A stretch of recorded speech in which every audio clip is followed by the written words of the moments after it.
Lorsqu'Eric est envoyé à l'école militaire, il se sent perdu et a besoin de trouver un sens à sa vie. Lorsqu'il rencontre son père qu'il n'a pas vu depuis des années, il décide de changer sa vie pour le mieux et de réunir sa famille. La relation entre Margaret et Richard a toujours été bancale. Même lorsqu'ils étaient ensemble à l'université, ils ne cessaient de se quitter. Malgré l'amour qu'il éprouvait l'un pour l'autre, le caractère de mauvais garçon de Richard lui attirait souvent des ennuis inutiles. Lorsque Margaret est tombée enceinte, le jeune couple a décidé de se marier pour le bien de leur fils. Pendant une courte période, Richard est resté fidèle à sa parole, mais quelques mois plus tard, il a repris ses anciennes habitudes. Margaret a enduré tout ce qu'elle a pu, mais après qu'Eric a eu 3 ans, elle a demandé le divorce. Elle a obtenu la garde complète d'Eric en raison du mauvais comportement de Richard.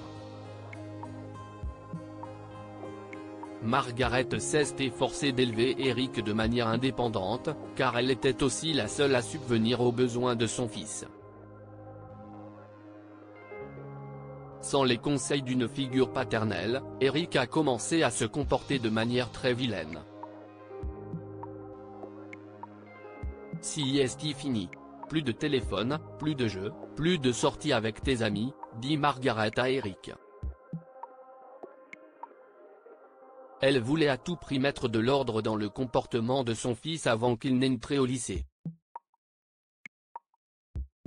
Pourtant, Eric continuait à causer des problèmes à la maison. L'amie de Margaret, Gwen, a vu qu'elle avait des difficultés et lui a suggéré l'école militaire.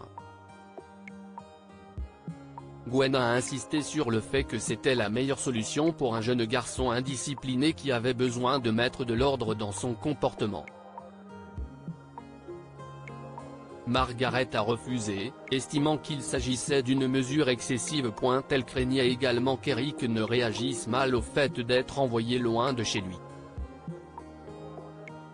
Cependant, son fils a continué à la désobéir et elle a fini par en avoir assez de ses pitreries. Elle l'a fait asseoir après qu'il a omis de faire ses devoirs et qu'il a continué à perturber la classe à l'école. Tu ne me laisses pas le choix, Eric. J'ai l'impression que tu ne m'écoutes pas, quels que soient les efforts que je fais. Tu vas donc aller à l'école militaire. Peut-être qu'ils pourront t'apprendre la discipline. J'ai déjà préparé tes affaires. Ils viendront te chercher demain matin, dit Margaret à Eric. Au début, Eric ne l'a pas cru, mais lorsqu'il est allé dans sa chambre, il a trouvé ses bagages déjà bien emballés. Même les affiches sur ses murs avaient été enlevées. Le lendemain matin, à 6 heures, Eric était dans le bus. Il n'a pas regardé sa mère dans les yeux et ne lui a même pas dit au revoir. En arrivant à l'école militaire, Eric a compris que ce n'était pas un endroit où il pouvait s'amuser. L'école était très stricte. Le directeur, Ron, un ancien marine, avait même sa propre phrase pour expliquer la règle de base. L'école était stricte et visait à enseigner aux garçons la responsabilité et la discipline. Bien qu'Eric n'ait pas apprécié le système, son comportement a changé presque immédiatement. Il a rapidement appris à respecter ses aînés et ses supérieurs. Chaque mois, différents militaires venaient à l'école pour donner des conférences. Eric les trouvait ennuyeuses pour la plupart du temps, jusqu'à ce que des lieutenants de la garde côtière viennent parler aux garçons. Eric pouvait reconnaître l'un d'entre eux, et après avoir plissé les yeux, il a eu un déclic. C'était son père, Richard, qu'il n'a pas vu depuis 10 ans. Au début, il l'a à peine reconnu. Une fois la discussion terminée, Eric descendit en courant pour parler à son père. Bonjour, lieutenant Richard. Désolé de vous déranger, monsieur. Vous ne me reconnaissez peut-être pas, mais je suis. Dit Eric. Mon garçon, répondit immédiatement Richard avant de serrer Eric dans ses bras. Les deux hommes se rendirent à la cantine pour discuter pendant le déjeuner.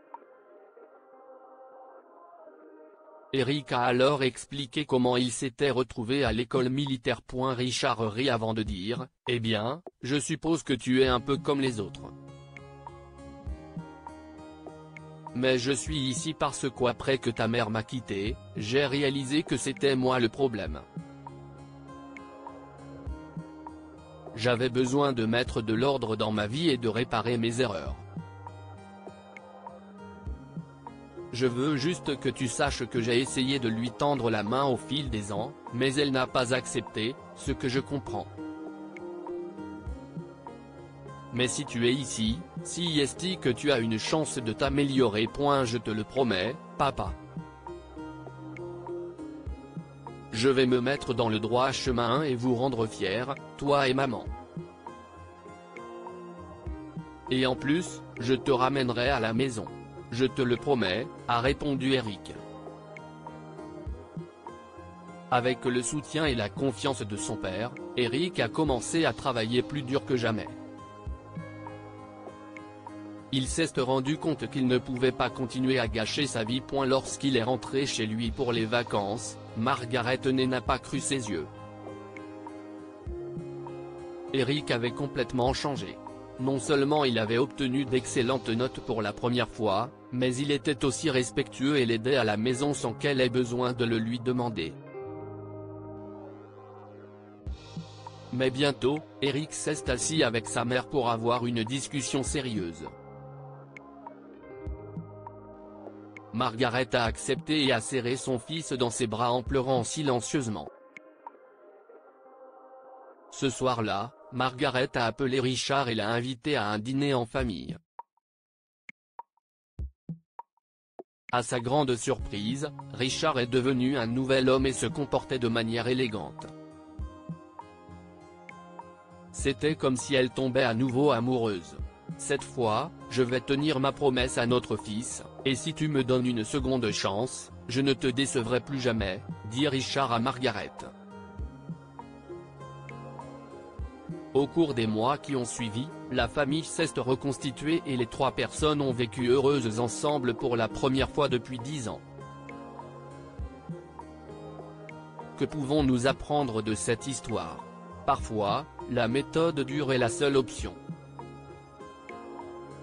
Quelle que soit la forme de punition que Margaret a essayé, Eric a continué à se comporter mal. Bien qu'elle ait pris une mesure extrême, cela a fini par marcher et Eric a changé de comportement. Le temps peut guérir les blessures.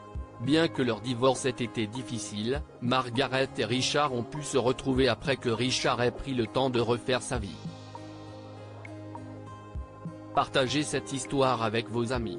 Elle pourrait égayer leur journée et les inspirer.